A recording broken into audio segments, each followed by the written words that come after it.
I deleted it just Okay. after I wrote down the number. Maybe I got it wrong, but either Okay. way.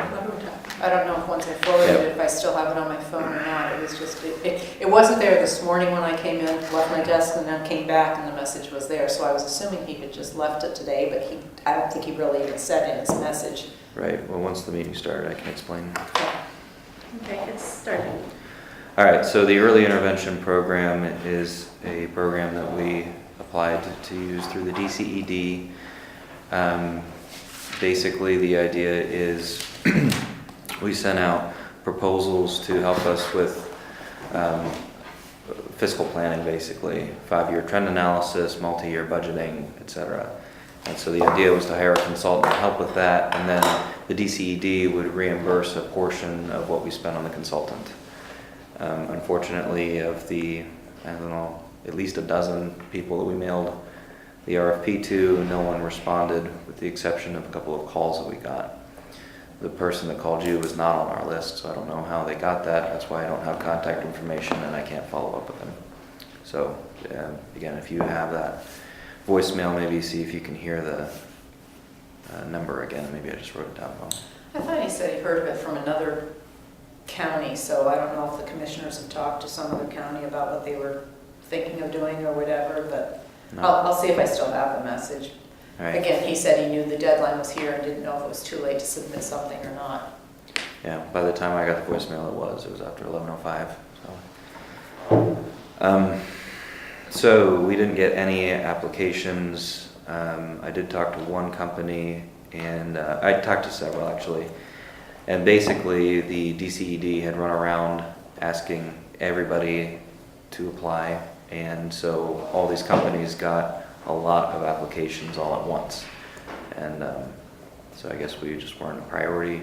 One company did say that they would have submitted a proposal, but it was too much to handle. They would rather just do the 5 things that the DCED recommends, and then based on that, come back with a second proposal for phase 2.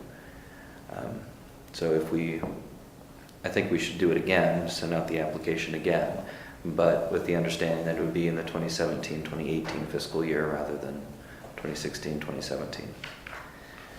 Because we could refine that RFP, and we could shape stuff out of that. Yeah, sure, and we can do that too. So those 2 changes, and I think we just resubmit it. Other counties have done this. Was our RFP that different from what other counties? I mean, did Well, DCD we give you put- a sample RFP We for it? put quite a bit of stuff into that RFP. I mean, I'm not shocked that somebody would say, okay, we've got all this other stuff going on. This is a pretty bold, you know. Ours was not that abnormal. It's just that all of these companies got inundated with requests all at once because the DCD was trying to spend their money by the end of the year. So, and the fact is, all these companies are Philly, Scranton. I think there was one in Pittsburgh and a couple in Harrisburg. I don't think they particularly wanted to make the trek up here and commit to doing that in such a short turnaround. So, I think that's why it happened. Any other questions on EIP? Okay. So your plan is to put out maybe another RFP that's maybe condenses or just picks out some of the Yes. other RFP. Okay. Could you just do a series of several different RFPs, maybe at different times, get the most important? No, we will submit one phase 1 which is the 5 required DCED things. And then based on the analysis from that phase 1, we could create more phases depending on what the consultant recommends. Because I could see, I mean, there were some things that we packed into that, you know. I could see if we could shape it down, maybe. Yeah, we can shave it down just to those 5. Yeah, we could get something. Do that. That's funny that the DCED, you know, basically carbon bond the state, and now the resources that they're trying to offer are totally overwhelmed. Not surprising. I mean, they ran around and did a lot of promotion, so. Right. Well, they were pretty much at a point of of use it or lose it on their funding that they were worrying about for that program, right? So they did a big push to all the counties, or to, I shouldn't say all the counties, but to any colonies that might be in Municipalities, the everybody. realm of qualifying. Okay. Moving on,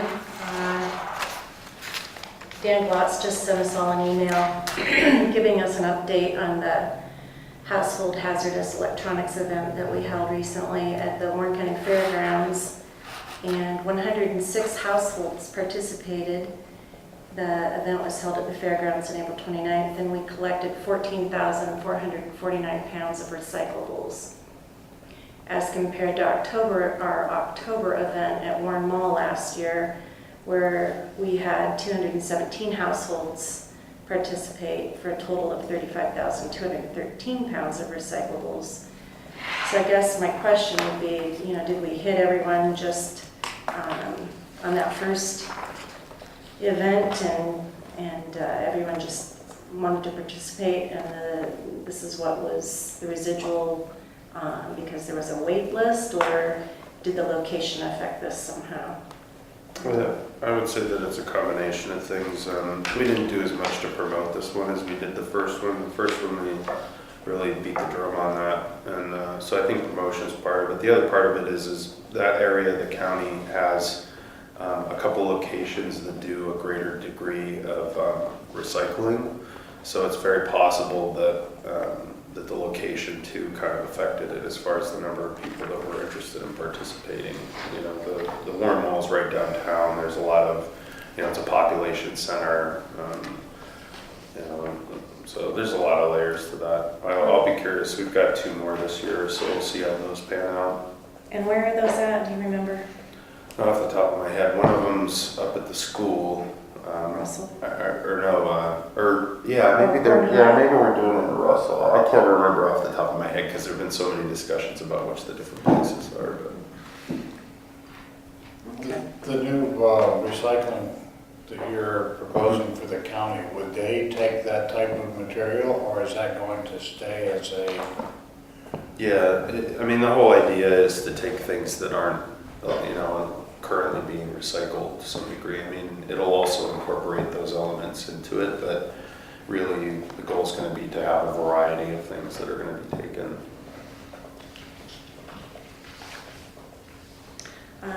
That's all I have on that. I just wanted to bring that to your attention. And also, Mary Kushner has sent an email to all of us. She has an agreement here to renew services. It's a service contract that has been ongoing, but there's a June 1st deadline.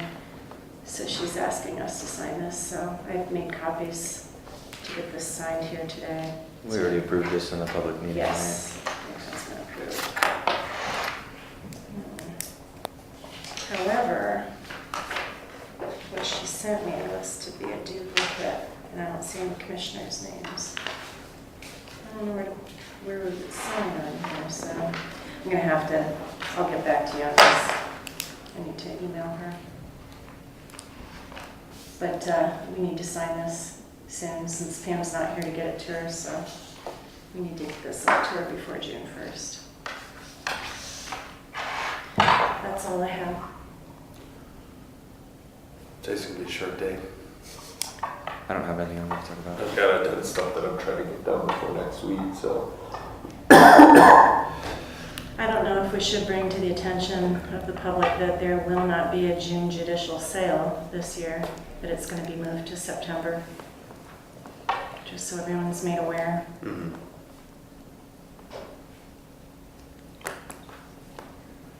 It'll take place then during the normal upset sale? Is that where it's going? Well, I would like to find out from Denny Munskart why, when he took the tax claim roll, he changed those dates. The dates used to always be the upset sale was September, and then either a week or 2 following that, we had the judicial sale. And when he came in, he changed that. And I guess I'd like to know his reasoning for that. Now we're going back to the September because of some errors that were made. But I'd like, I guess, to know what his thought process was of changing that. Karen, do you know? I really don't know. My understanding of it was that it had to do with having more opportunity in the properties, like that when it was later in the year, that you know, a bunch of different stuff would linger, and that was my understanding of it. I remember him explaining this to us briefly, that it was moved up to, you know, give more people an opportunity to at the properties. I don't know. You need to ask him. Does it have to do with workflow in his department, on how much prep time it takes him to work for one and the other as opposed to working? They're separate two back to entities, back? like, so it's not, there's no duplication of effort with the two, so. Yeah, but the effort he's making towards one versus the effort he makes towards the other, if they're just a couple of weeks apart, did that make it? Is he down the hall? Can we go and Well, ask they were him? on the same day, but Oh, they advertised on the Oh. same, I don't really remember. So, and I'm not the authority of it, so. Yeah, I don't know, we'll have to ask him.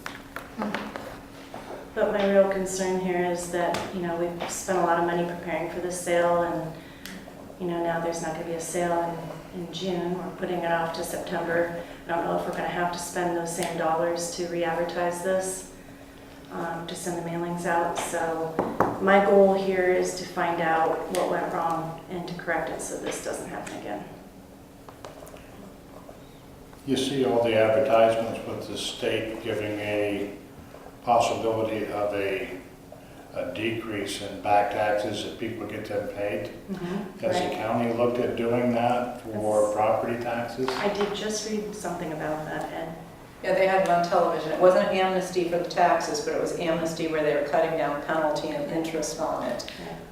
Yeah, Ed and I had a conversation about this because we both sat there and said, you know, it's not the county's desire to take people's properties and sell them. It's our desire to make it so they can pay their taxes. And Correct. we wondered if the commissioners had ever looked into, or if they're allowed to look into discounting, not the taxes, but your penalty or interest or anything that way. The entire thing is dictated by the county code and law, so most of what we're done is done according to the law.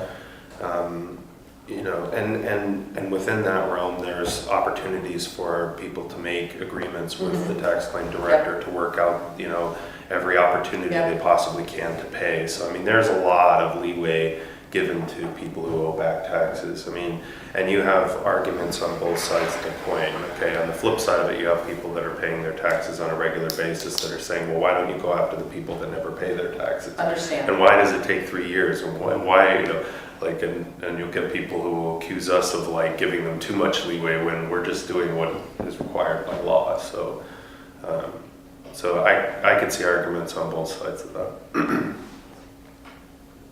Well, Ed and I have talked about that too. For anybody who has just come in and paid the full penalty, if we were to turn around and then offer a discount for someone who's paid that, it's kind of hurting them. But Well, going forward, Yep. at least We'll we're see. offering it. I mean, I think Some way.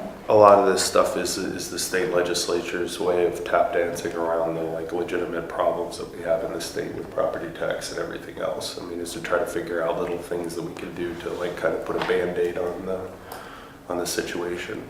well, speaking of the state, totally changing subject if I may, on the money that the county, that comes into the county, that flows through the county to the city, or not city, to the school district and to the municipalities that have Allegheny National Forest. In the timber sales, the government sequestered 6.9% of those funds, which turned out to be over $36,000 that didn't come to the school district and to municipalities. I originally said it was a state governor that sequestered that money, and that's incorrect. It was sequestered at the federal level. It wasn't sequestered by the governor of Pennsylvania. So if any township, municipality, school district wants to follow up and figure out who to complain to about that. I'm not sure what route you go to complain to the federal then. You still have to go through a state rep to go up, but Thank you for clarifying that, Judy. well, I have had a couple of calls from the school district and one other municipality that was expecting more money than what they got. And first off, I want to make it clear that the county wasn't keeping any money. We don't even get to keep a postage stamp off of what we have to do, so. Okay, anything else? Now, for this reason, I'd have to call Glenn Thompson. He's the representative for this part of the state. The 5th district. With nothing else, I guess we'll adjourn. You- Thank you, everyone.